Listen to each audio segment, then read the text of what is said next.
Thanks again, everybody, for being here this afternoon. I'm Chelsea Ward-Waller. I am a senior planner at AMATS. I'm relatively new to the team. I joined at the end of August last year, and I manage our Metropolitan Transportation Plan, which is our long-range 2050 plan. We're in the middle of an update right now. And so I guess to kick us off, I would love to get a show of hands in the room. And if you're online, feel free to raise your hand if you know what AMATS is. Okay, most folks, good. We are a transportation planning program. We help plan for the federal funding that comes through Anchorage in collaboration and coordination with lots of partners. And if you're joining us online, record our public engagement. That's a big part of our program. So this presentation is a recap of what I learned from a cycling urbanism masterclass that I took in Finland in our federal funding that we are paid for with as a program. And the course was held 2 days in a place called Oulu, and then 1 day in Helsinki in Finland. So I'm going to present for about half the time this afternoon and then leave time for questions, but please feel free to jump in at any point if you have questions as I'm going through. So just a little bit of context about Finland. They recently continued to hold the #1 happiest country in the world record, according to the World Happiness Report. And then they were in the news this week as just joining NATO, which was a big change. And one other note I want to make before I jump into the presentation, the folks in Europe tend to use cycling. That's their sort of default word. I tend to use biking. So if I say cycle or bike, I mean the same thing. Basically active transportation and not a motorcycle or a moped or something like that. So to kick us off, we're going to do a couple quick quizzes. So if you go to menti.com and enter this code, if you're online, or if you're in the room, if you have a smartphone, you can aim it right at that QR code and it should take you to the quiz. So I'd love to get some feedback about, do you bike in the winter?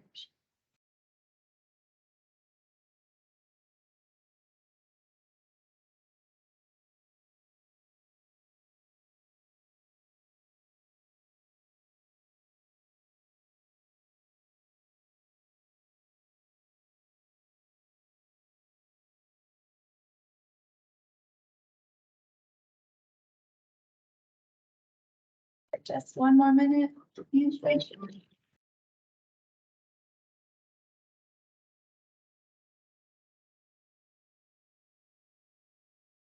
All right, thanks for that. So looks like we have quite a few that bike often, a few that bike sometimes, some that want to, and some that play no way.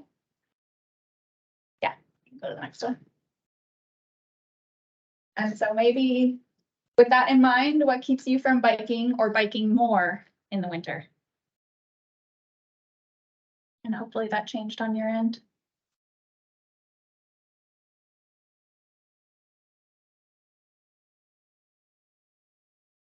This one will show up as a word cloud. So you can enter up to 3, but you can also just enter 1 if you want.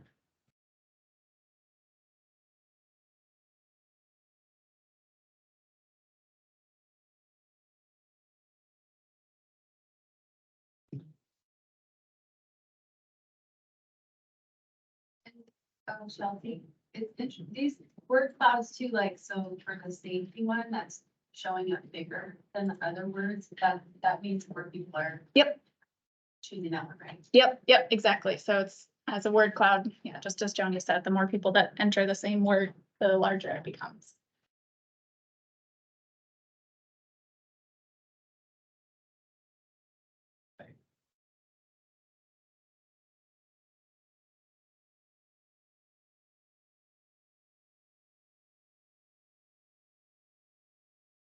Okay, cool. Well, that's still available. If you want to keep entering things, you're welcome to. But we're going to keep going with the presentation here. Thank you, Daniel. Got that one already. Sorry, Daniel, do you mind just taking that Cool, thanks so much. So where are Oulu and Helsinki? This is Northern Europe, most of Northern Europe. Oulu is right up here, and Helsinki is right here. Oulu is on the Gulf of Bothnia. Helsinki is just across from Estonia. And as you can see, Finland shares that long border with Russia, making their joining of NATO pretty big deal, given the current conditions. All right, and in regard to Alaska, in terms of latitude, so this is a projection that's helpful for latitude comparisons. So Anchorage and Helsinki are pretty close. Anchorage is slightly farther north than Helsinki, and Oulu and Fairbanks, excuse me, are very close as well. Fairbanks is like 64.8 north. So Oulu is where I started for the first 2 days again. And so it was definitely a winter city. Definitely winter conditions. All right. Again, winter conditions. We got to bike in them. The course was designed so the first half of the day was in the classroom. We got some presentations. And the second half, we got to go out on a bike tour for the whole afternoon. So luckily, we got really cold and clear the first day. Unfortunately, even though I came from Alaska, I didn't bring enough warm clothes, but they gave us some stuff, so we got to warm up. The second day was snowing, and we got to see their plows and their maintenance, their really high-class maintenance in action in Oulu, which calls itself the winter cycling capital of the world. And you'll see why they deserve that title. And then Helsinki, it snowed overnight. And so again, and then it was cloudy and a little warmer that day, but still below freezing. And we got to see what their conditions were like after getting some snow there as well. With a small group in the course, many from other Nordic countries, one from Canada and a couple from Minneapolis.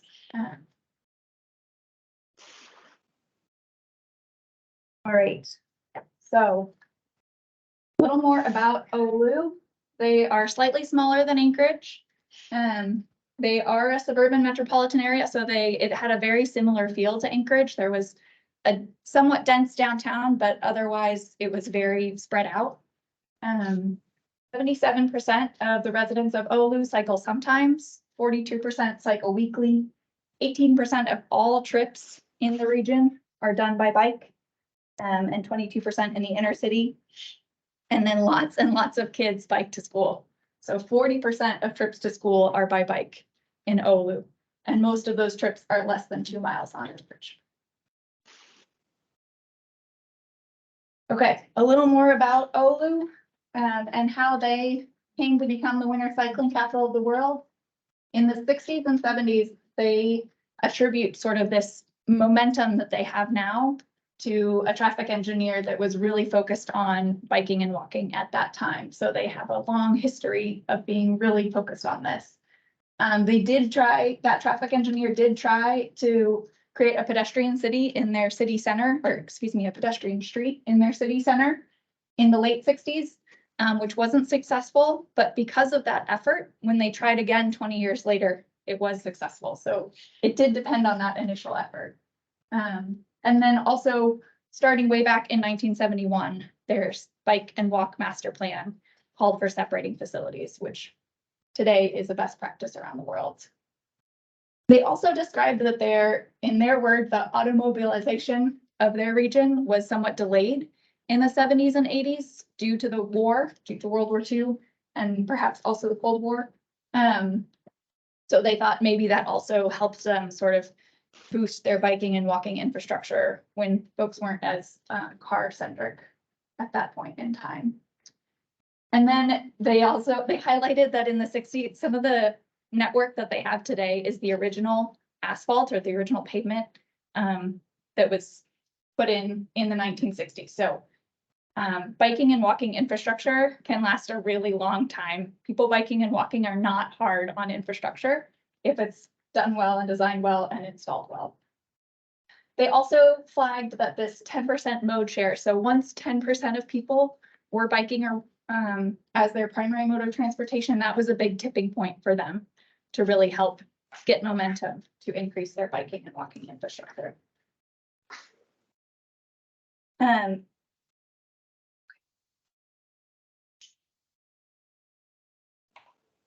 So this is what the network looks like. This is Oulu's version of the Alaska 511. If you don't use that app or you haven't and you drive, I would highly recommend it. It's a super helpful app. I drove to Fairbanks and back a couple weekends ago, and I was able to check conditions along long parts of the Parks Highway between here and there. But this is, I would say, many times better than that. Our 511 system is great, and we can make it even better. So you can see here you can select different modes at the top. This is just a screenshot of where you can go to the website and look at this in more detail. So this is the biking mode, and all of these little graphics here. So these are all of their counters that they have. Their data collectors for how many people are biking and walking. These are weather stations here, and then the different levels of routes. So some are their cycle super highway, which is really pretty cool. I'll show you some more images of what that means. 50 miles out of their 600 miles of their bike network is cycle super highway. Their area includes 320 underpasses. So again, really focusing on that separating of modes. They're trying to reduce conflict between the different types of transportation. And then on their main highway, they have routes under or over, so not in conflict with the vehicle traffic every quarter mile or less. And then this screenshot isn't showing it, but we were able to see the day that it was snowing. We pulled it up and you could actually see they also have like a little icon for where the plows are. So just like our new awesome People Mover app that shows you where the buses are in real time, they have this, but for their plows and on their bike network, which is amazing. And then they also have even more detailed sort of a behind the scenes camera that the winter contractors are able to use to keep track of their maintenance that they're doing.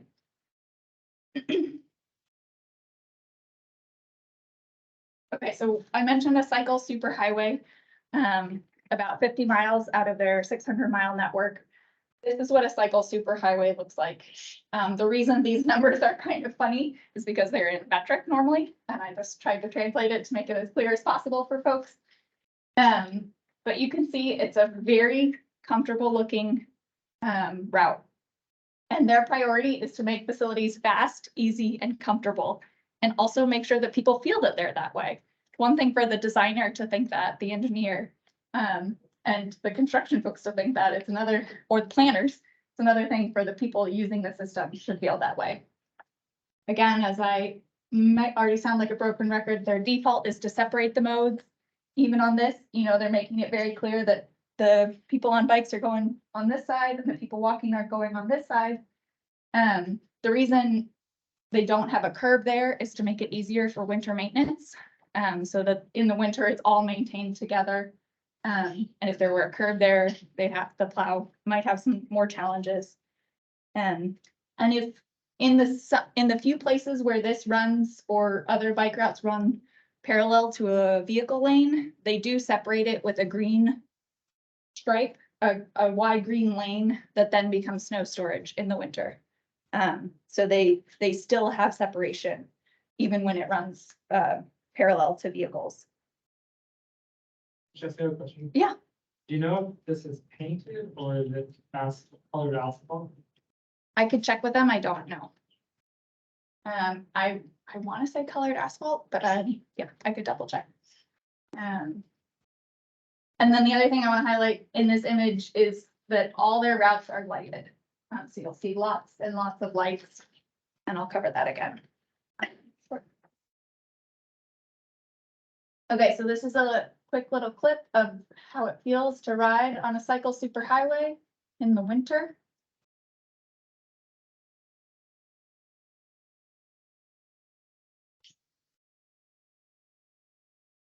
So super wide, we were riding a lot of people wide. That's one of their counters. As I mentioned, they have these trail counters all over the place. So they really like the word super.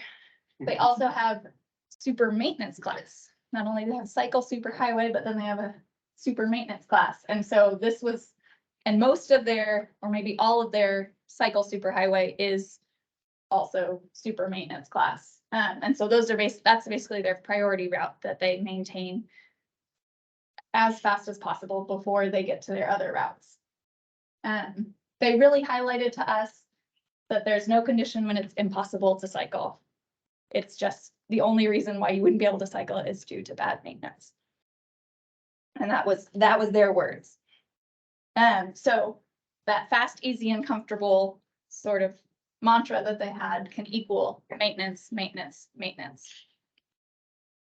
And their winter maintenance for people biking and walking, in their words, is seriously prioritized over vehicles. And they highlighted that it isn't a cost, but it's an investment in maintaining their bike and walk network. So much so that 2 out of 3 people that are biking don't change their tires in the winter. They're able to ride. They're skinny. You can see, and these are the bikes that we were riding. We're riding narrow, skinny tires. So we've already seen some data. We saw that great map that's collecting a lot of data and showing visually a lot of data, but that's not all the data that they're looking at. They're looking at a lot of data. One data point that the bike transportation coordinator that was presenting to us flagged is that he has 80,000 customers for biking transportation. When you think of their population, around 210,000 people, and then 42% of that are biking on a weekly basis, that comes out to roughly, you can correct my math, but roughly 80,000 customers. So they're really focusing it on that, the user across the board. These bike and pedestrian counters were designed in Oulu, so they really own and they're really proud of what they have there. And just like we have here, we have a lot of counters that folks don't even know how many counters we have out there. Brad could probably tell us even more that we don't even know about, but just like what we use, an induction loop for people on bikes and infrared for people walking. So that was cool to see that we're sort of using exactly what they are. We just aren't maybe displaying it as often. In addition to all that data, they have volunteer agents that are sort of, they're frequent users of the network. So it's somebody who bikes and walks on a regular basis.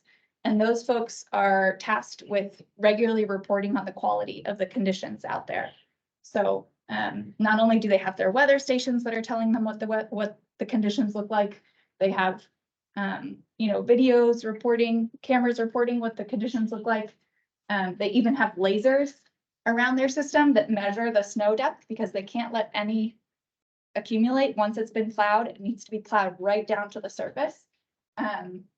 But then they also have these sort of human responders that are sharing the data and the feedback around the quality of their condition.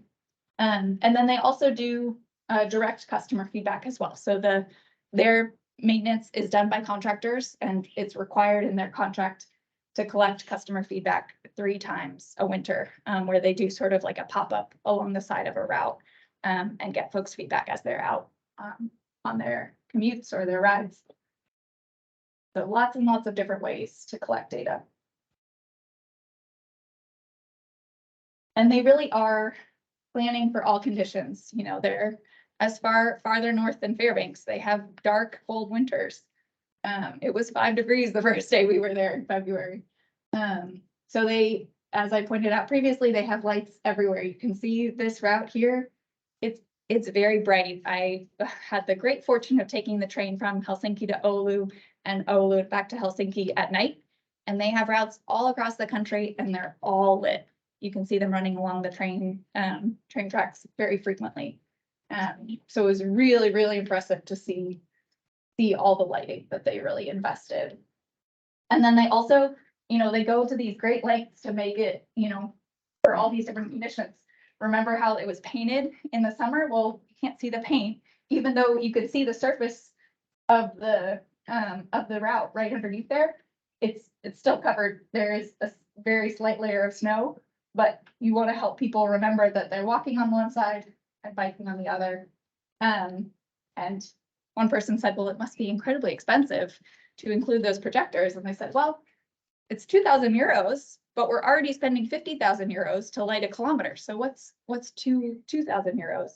You're already spending 50,000. That's a small investment to have a big impact to make sure folks know where they're going and help separate those modes and keep everybody comfortable.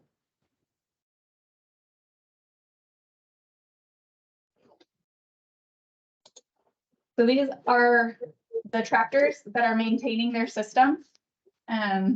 We got to really dork out and like look at all the details of this one. The driver was kind enough to stop and share more information with us about. But you know, you can see that they're out there, they're clearing the snow right away. They're making it as back to pavement as possible. And it's just the principal value of the city. And on the second day, when the snow was accumulating, you know, they really were running right away. I think in their contract, they're required to plow before it gets to 2 centimeters, so about an inch or an inch and a half of snow. Oh no, sorry, they can't allow more than an inch and a half of snow. But they have to start plowing at 2 centimeters, so a little less than an inch. But they hit the pavement right away as soon as it starts snowing, so that because they have 600 miles to plow. I have a question on that. Yeah. Do you know if there's contractors are just on hold if there's not snow, or like, do they have something else that they're doing, or they kind of like flexible course? Do you know anything about kind of that side of things? I think they do other plowing. They just do their bike routes first. So I think even when they're not doing the bike routes, they're catching up on the roads or other areas. But that's a good question I can pull up.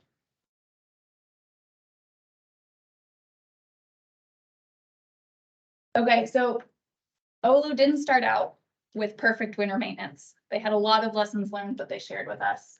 They learned that they needed to focus only on the bike paths, which, as you can see, are biking and walking routes.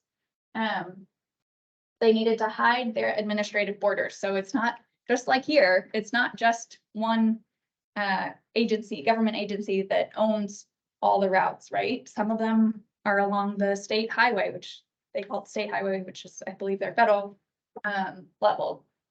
But they hid those administrative borders when they did maintenance. So it's all just bike routes to the average person, just like it is here, to the member of the public. And so that's what they did when they created their maintenance contracts. They really wanted to maximize the number of blades hitting the surface. So if you go back to this, there's a blade up in front, and then there's also a blade that's part of the snow blower. And I think some of our equipment has that same dynamic, but they really wanted to maximize that. They dedicated routes for each tractor driver to own. So the driver really, was empowered to make sure that their route was as good as possible. That they really knew it in and out, and they knew how to do it well. Speed is king, quality is everything. Again, a lot of these phrases came directly from them. They really wanted to get it cleared fast. The faster you get it cleared, the sooner somebody can get out there and be using it. But you can't just clear it and not do a good job, because that's not going to help anybody. They learned that they needed to create a tighter quality criteria for slush. They were having issues with how slush was dealt with. They required top quality, but then they also monitored for that top quality. They also required that their maintenance contractors biked the route that they maintained. So that was really helpful for having them understand what that quality control needed to look like and motivate them to do a better job. And then they also would bike maybe a different route that a different driver was doing and provide that internal feedback with each other. They use their data to work with the mayor to keep it a principal value of the city. That super maintenance class that I talked about helped serve areas that had shift workers. So that was really, they're 24/7. they're out there, they're maintaining that. So anybody working any schedule can feel confident that they can get home or they can get to work. And their route is going to be clear and ready for them to use. Their winter maintenance is a customer service business. First and foremost, they're thinking about their customers. They have a lot of detailed requirements in their contracts that lead to both bonuses and sanctions. So if their customer feedback shows that they're getting 5 stars, they'll get an extra bonus jump on their contract. Their previous contractor, as I said, there's lessons learned, wasn't getting those 5 stars and had deductions, had sanctions against them from their contract. They had one sentence in their contract that would help prevent flat tires, and I'll get to that here in a minute. They highlighted that the city really has the power to guide environmentally friendly practices. And again, it's not a question about money, it's an investment. But here's what it looks like with the plows in action.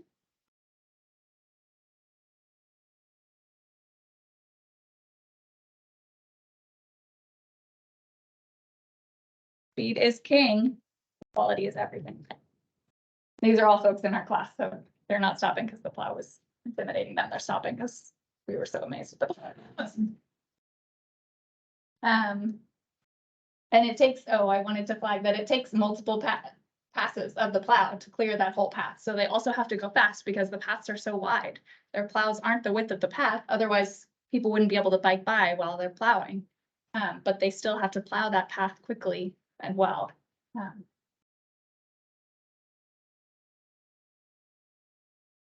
So there's a lot of details that they've gone into to make themselves the best winter cycling city in the world.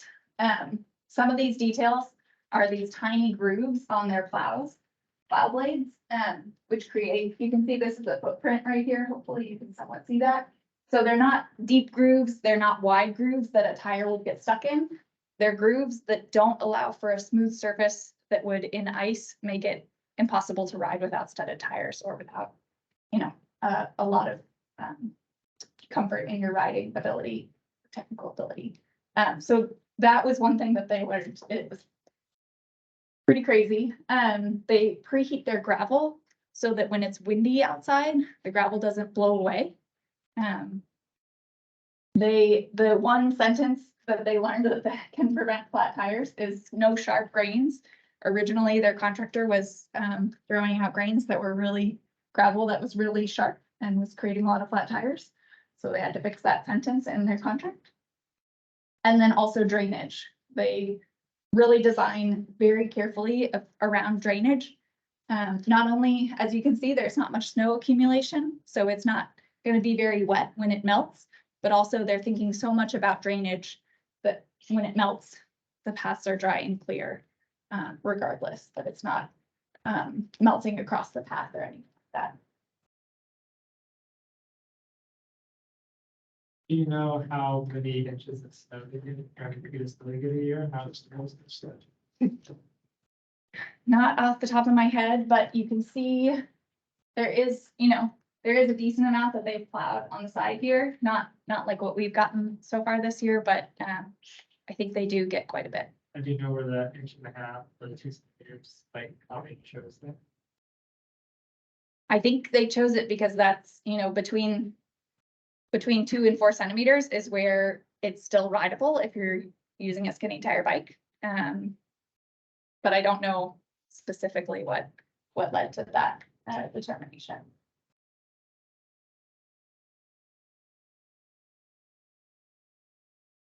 So their facilities really were accessible for everyone.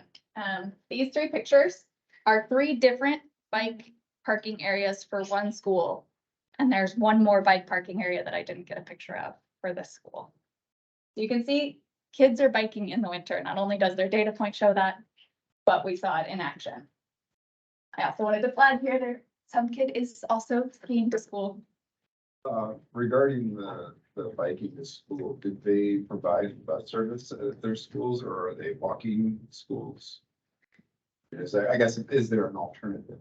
There's definitely an alternative. Kids can get dropped off in vehicles as well, and I believe they probably had a bus system. I mean, they have an extensive transit system. They have transit, but they don't have school buses. They might, I'm not sure. But they did flag that it's easier to get to school on bike than it is to drive a kid to school, because their neighborhoods and their bike network is designed such that the bike route goes through the neighborhood, whereas to drive to school, you'd have to go kind of like all the way around. You know, you have to go out to the main street and then back into the school, whereas you could kind of go down your back alley. One way to think about it, to get to school by biking or walking. So there are no bad conditions, just maintenance, maintenance, maintenance. And then they just really continued to wow me with facilities and amenities. They had amazing wayfinding at every intersection. It includes distances to the places that they're showing. Some of the wayfinding had maps on them. It was lit in the dark. There was lights near the wayfinding. Just really, you know, attention to detail and great facilities. So Oulu really showed me, not that I didn't know this already from riding in Anchorage, but winter cycling is really cool. And this was their postal worker taking some mail in to City Hall, or the city office building that we were at.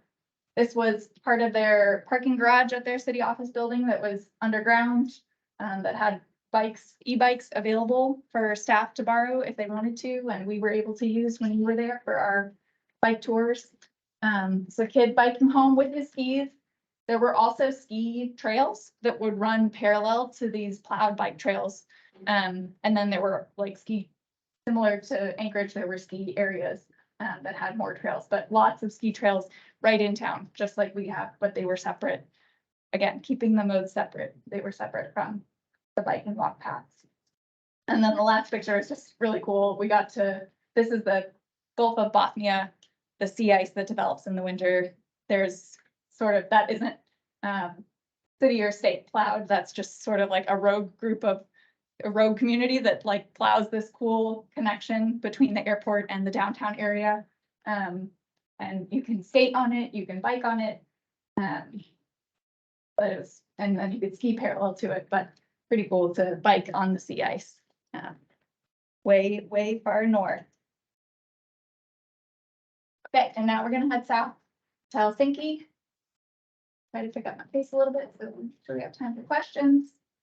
Helsinki is a much bigger, much denser city than Oulu. It's 660,000 in the main city. So this is the borders of the city of Helsinki. It's on the water as well. This is just the border of the city. The metropolitan area extends beyond here. And there's 1.5 million in the metro area. It's dense and they have goals to densify even further. They have a goal to be carbon neutral by 2030. It was previously 2035 and they upped that to 2030, which they're really depending on increasing the number of people biking and walking, or particularly biking, to meet that carbon neutrality goal. 71% cycle at some point. So if you remember, Oulu's number was 77 there, and then about 5% cycle in winter. So they have a long way to go. I think their annual number is around 10%, and they want to double that to 20% of people biking.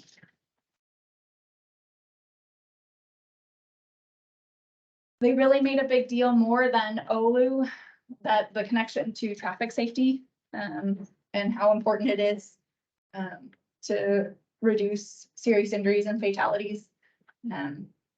They have a 30-kilometer-per-hour speed limit across the city. And again, they really hammered home that you need to separate the modes of transportation. So I mentioned at the beginning, it snowed overnight. And if we had been in Oulu, I'm guessing all the trails would have been plowed, but Helsinki has a little ways to go. Helsinki was not the winter cycling capital of the world. We did have some clear routes when we did our afternoon bike tour, but we did have some that were really challenging. These are folks on our tour and I'm impressed that they're all on our bikes. I know for this section of route that we were on, I was really struggling, again, back on skinny tire bikes, to get through there with the accumulation that had happened, and it wasn't a ton of accumulation, but it was enough. So their goal, to make their facilities better are to focus on those quick fixes first, and then they'll go back and upgrade, do the full upgrade of the facility. They emphasize the different functions of their streets. You know, they have sort of inner neighborhood blocks that are more of that access, that local function, that don't need to have as many vehicles coming in and out, and they don't need to have it moving quickly, versus there are sort of main arterial type of roads that are more of a transport function. They have a bike superhighway network that they are expanding every year, and that overlays with their light rail expansion that's happening. And again, because they're relying so heavily on the increase in biking, they're really able to increase their investment in biking with over 20 million euros annual investment in bike facilities. And I did just want to flag, Oulu doesn't use any salt on any of their facilities as part of their maintenance, but Helsinki, because there are different challenges with the different types of cities that they are, does use salt in order to clear some runs.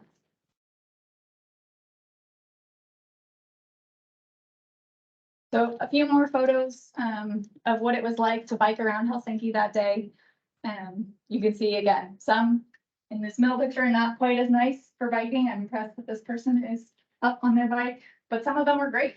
I mean, this was much more like an Oulu type maintenance here, and this one you can see pavement is clear. And I think some of these top 5 reasons that people in Helsinki would cycle more are going to resonate. You know, they want better parking facilities for biking, protected from vandalism and theft. They want a more extensive and connected network. They want it to be safer.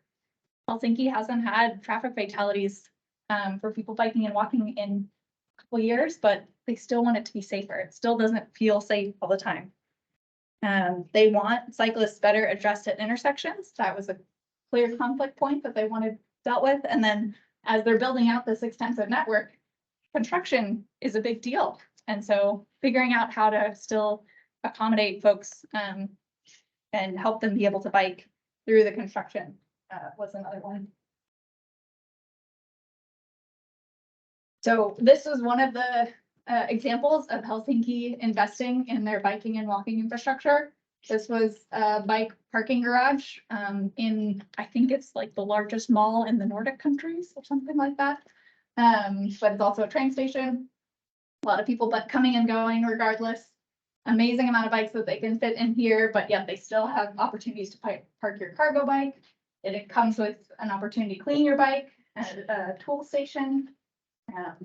So really cool new facility that they were showing off, showing us how to use the upper racks. And really important for a winter city to be able to have indoor parking and keep your bike out of the snow and salt.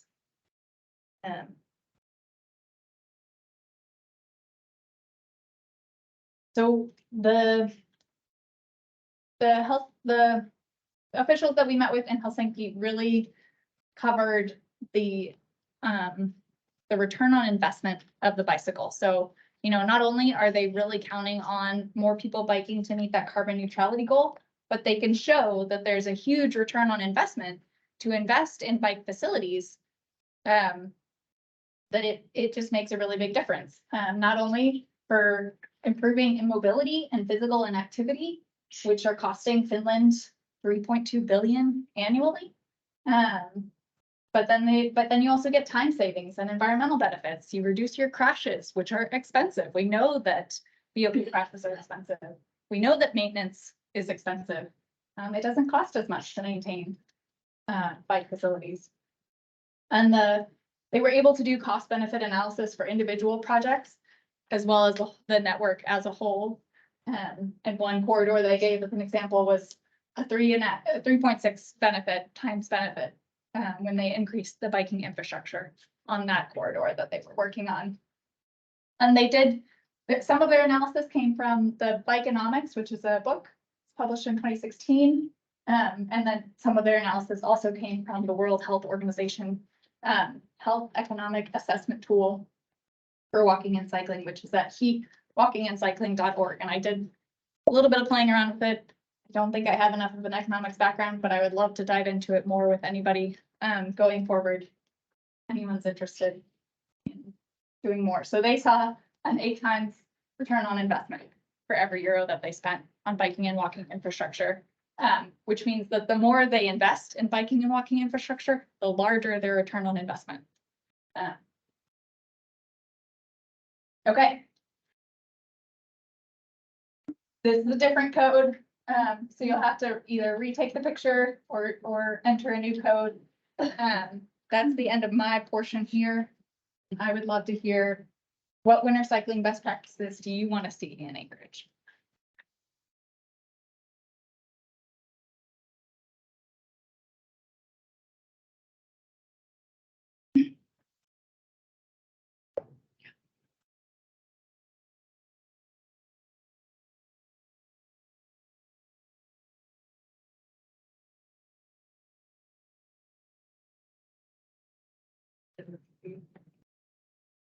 Is it working for anyone?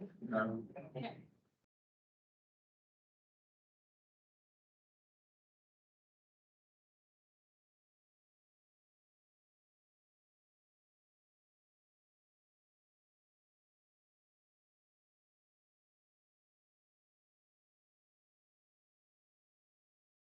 Okay, now try it.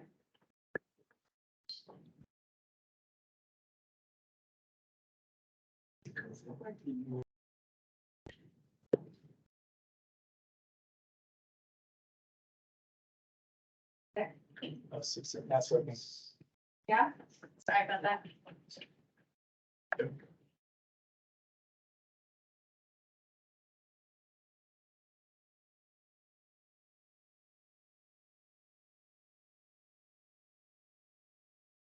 Yeah.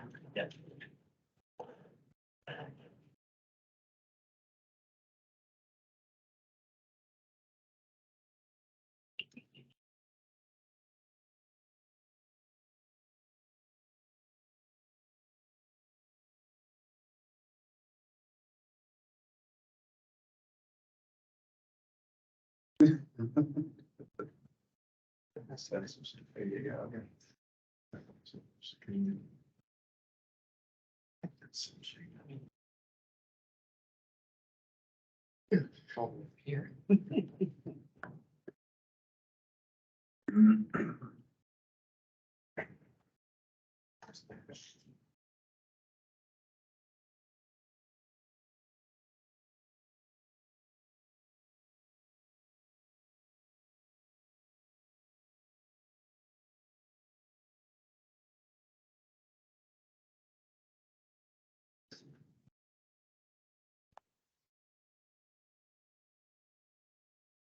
Seeing some themes here.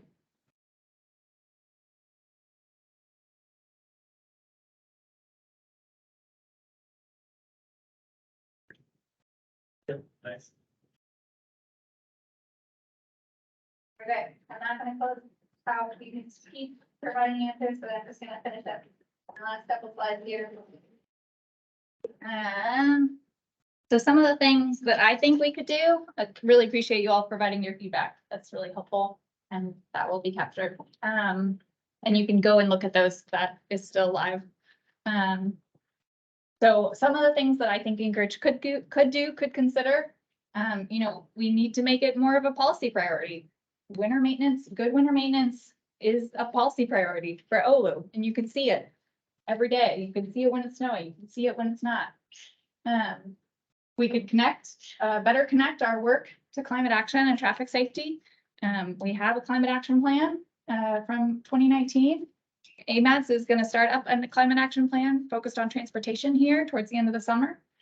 So we can do a better job of connecting that work. We have a Vision Zero plan and we have a safety plan that just got restarted or started. So we can do a better job of connecting those things like Helsinki is doing. We can come back to that maintenance, as somebody commented that. We do need more investment in our maintenance. If we want to do a better job, we need more crews. We heard that the maintenance department didn't have enough folks this winter. We need more equipment. We need better customer service. We need folks to know where they can report if there's an issue, how they can report. That exists right now. There's ways to report, but no one knows how. People don't feel empowered. We need, I think, a really cool opportunity that we have that might not be a heavy lift would be for our maintenance crews to go out, maybe even in the middle of the summer. Don't worry about doing it in the winter, but just check out your route on foot or on bike and see how it feels in perfect conditions, and have that maybe help them get a little perspective when they're plowing it in the winter. If we combined our state and municipal maintenance crews, I think that would be really challenging. I think it was tried before where some routes, the city was plowing for the state, and that there turned out to be that wasn't the best time to do that. But, you know, we could try it again. We could try a different sort of combination, coordination there. We could better communicate where I know that the city has priority maintenance routes that they focus on. And they do some communication about that. But for people biking and walking, it's really hard to find that information. And so we could better communicate where, you know, what those cycle superhighways are and super maintenance classes are in Anchorage. I also think lowering the amount of accumulation allowed before plows start running. We don't have our plow outs, which are focused on vehicle lanes, but we don't have our plow out start until after 4 inches of snow, is my understanding. So what if that were 2 inches of snow? What would that do? Just interesting to think about. I think we need to continue to separate modes whenever possible. We haven't done a ton of that in the past, other than our really amazing greenbelt system. But we are looking to do that as, you know, as more road projects come forward. We're working on creating separated facilities.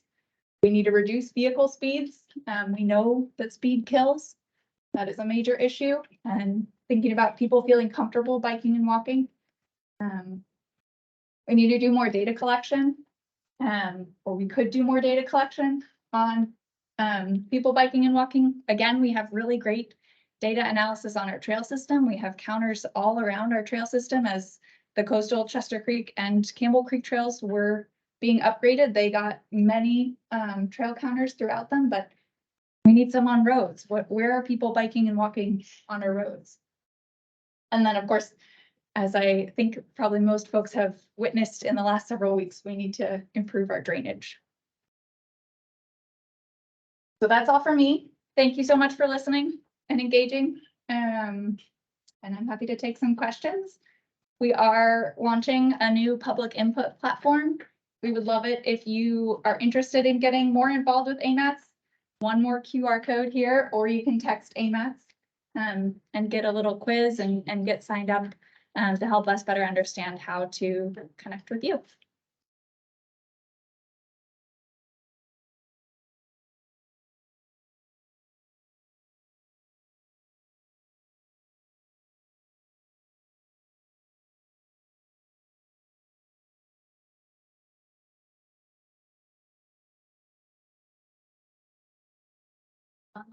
Online.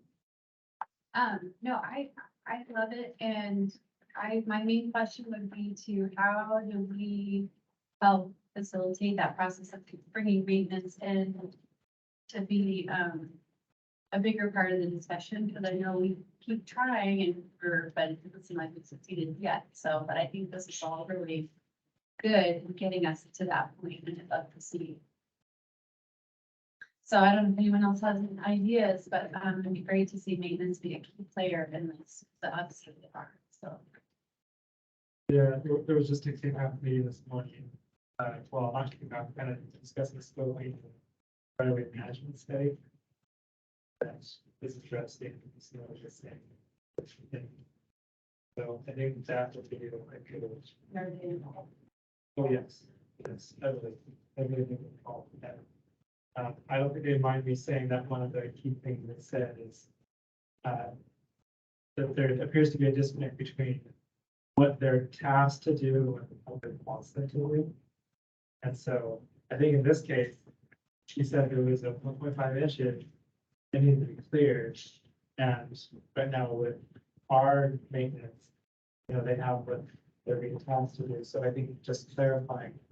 Making additional, you know, if this winter maintenance, well, it's right away management study. Be a key time to come to that. To help identify what that is, so that it's just very. I like their concept also that winter maintenance was a customer service thing that they contract out, so it's not like, you know, it's not like they're just the maintenance people, it's like they're providing a service that's getting feedback. They're serving their customers, which are the citizens that are trying to use it. So that's a different approach, definitely than what we've got. Probably really effective. I would add that maintenance does listen to customers. It's just that, you know, how many of our citizens ride bikes, drive. And, you know, it's kind of chicken and the egg, so. Well, and in this case too, I think the walking, it's not just about cycling, it's about who's walking too, and we're all walking all year long somewhere. And so I feel like it's, just because there aren't as many people biking, well, or walking, well, it's not safe for them. They can't bike, especially in this winter. You couldn't even drive on this winter. Yeah. So, yeah, I had my first winter of like all biking. Yeah, I think I was fortunate that I had a friend that is fat tire bikes that I actually do it. When I tried it on regular tires, it was the best. For sure. That has been really fascinating and eye-opening. And I'm not sure how to get there except just to encourage everyone else. You know, I mean, who likes to recreate on bike? I think honestly, until the facilities are safe in the winter or feel safe, people are not gonna choose that at the moment. So that has to come first, in my opinion, and personally too. I'm not gonna bike on facilities that I don't feel are safe. But feel free to chime in. It's just a discussion between me and Brad. Well, I get the chicken and egg thing, I get that. I do my. Not. Where are we gonna get buy-in to build the facilities first? And then they. I think, I think this is a triple idea, I just know that, you know, when I get stopped at intersections by guys in big trucks. We're not gonna get their buy-in on this, and can we find a way around doing that? Yeah, I think the point that Chelsea made about, was it Oulu or Helsinki, I forget, but one of them, who's Helsinki, really made this part of their climate strategy. So that's like a top down, here's this priority that we all agree on, here's one way we can meet that priority. So yeah, it's less about kind of the public buy-in, more about these decisions we're making. And we do have a climate action plan here. I don't know if that's enough to get us there. That'd be Brad. Do you have a rough idea of how much, like the super bike trail in Oulu were extra roads versus not? I mean, we have an amazing trail system, and if we can utilize that for a lot of it, then I don't think it's that far off, but if it has to be right next to the road, then yeah, we're way off. Yeah, I don't know in terms of like percentage, but yeah, even when it was right next to the road, it was really wide and there's that separation. Even so. I think the concern with our network is there's a lot of cross country skiing on the routes. But what if we made parallel trails? What if we, you know, it would be sad to cut down some trees, but what if we cut down 10 feet of trees so that there was still that cross-country ski trail that was maintained all year, but the bike trail that's paved was plowed in the winter? That seems like that wouldn't be too hard of an ask. I mean, that, you know, that would be a big change, but then both facilities would still be there. Just, that's exactly how it's like in Oulu. They have cross-country ski trails just next to their bike routes. Which would benefit us this time of year. Everything starts to break up. Would benefit all times of year. Even on winter, you wouldn't borrow your that bike.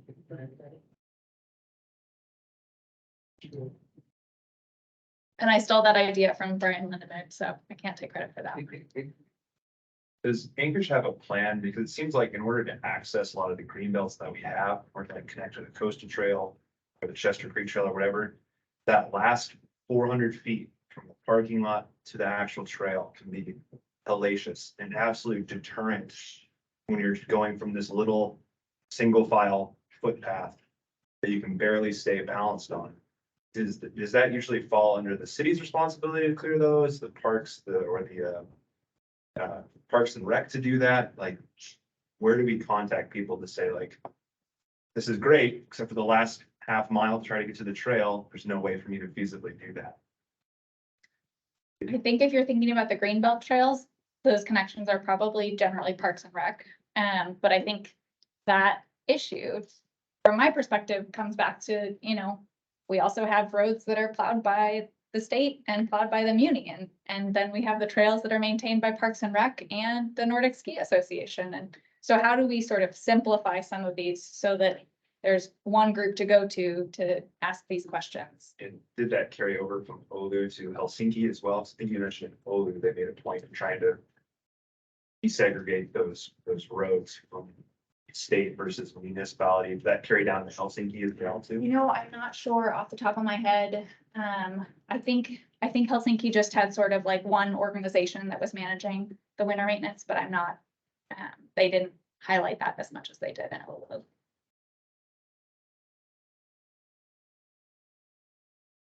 In terms of things we could do now-ish, make it better, so I think it's through the Parks and Rec website, there's a map that shows all the sidewalks, and it's supposed to show the date and time that they're plowed.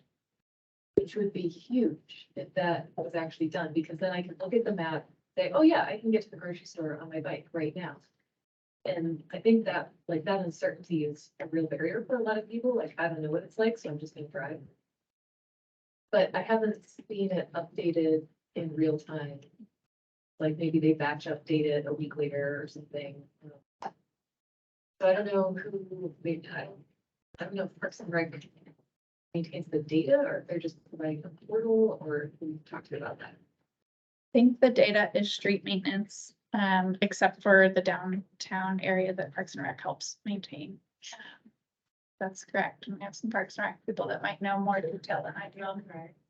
I just didn't have layers and rest for the different things.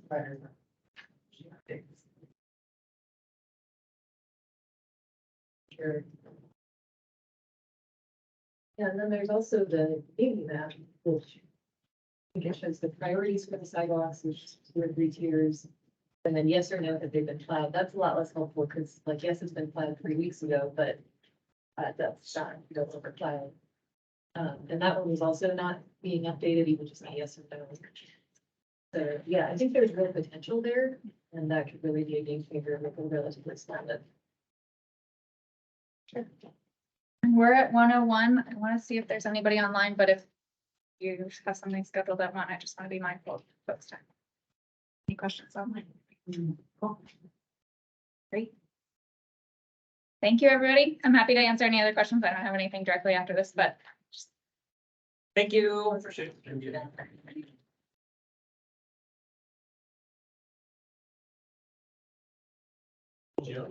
I only saw this week of the slide deck.